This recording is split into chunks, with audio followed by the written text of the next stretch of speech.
Hello বন্ধুরা, তো আজকের ভিডিও হচ্ছে ডব্লিউবি কনস্টেবলের যে মেডিকেল হয় তা নিয়ে। তো তোমরা পুরো ভিডিও দেখতে থাকো। সেন্ট্রালে যেমন তোমাদের রিমেডিকেল বা মেডিকেলে বাদ যায়, আনফিট করে, সেরকম কিন্তু ওয়েস্ট বেঙ্গল পুলিশের ক্ষেত্রে হয় না বা শোনাও যায় না। ডব্লিউবির মেডিকেলের ক্ষেত্রে তোমাদের যে নিজস্ব জেলা, সেখানে সিএমওএইচ বলে একটা অফিস থাকে, সেখান থেকেই তোমাদের এই মেডিকেলের একটা লিস্ট দেওয়া হয় এবং নোটিশ দেওয়া হয় যে কবে যেতে হবে বা না যেতে হবে। এবং সেখানে তুমি যে তোমাদের যে প্রত্যেকটা জেলার যে মেডিকেল কলেজগুলো থাকে, সেখান থেকে কিছু টেস্ট করাতে হয় এবং কিছু রিপোর্ট নিয়ে যেতে হয়।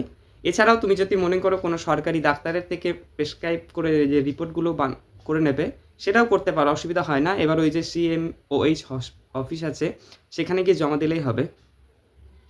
এবার বলি কোন কোন বিষয় তোমাদের চেক করা হয়।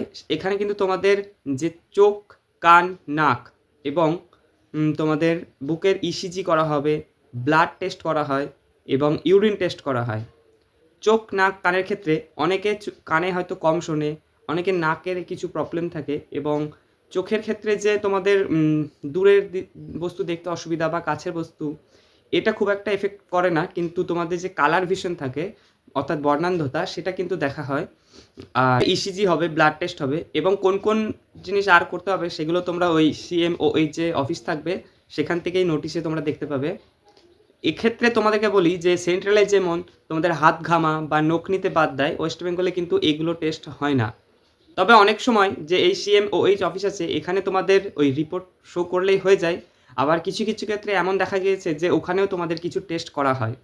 তা ভয় পাওয়ার কিছু নেই যদি এখানে মানে রিমেডিকেল হয় না। তবে তোমাদের হয়তো যদি কোনো সমস্যা থাকে তো বলবে যে এটা ঠিক করো এবং পরবর্তীতে আরেকবার মেডিকেল করে যেও, এরকম অসুবিধা হয় না। বেঙ্গল পুলিশের যে ডব্লিউপির মেডিকেল আছে সেক্ষেত্রে ভয় পাওয়ার কোনো কারণ নেই। কেমন লাগলো জানিও বন্ধুরা।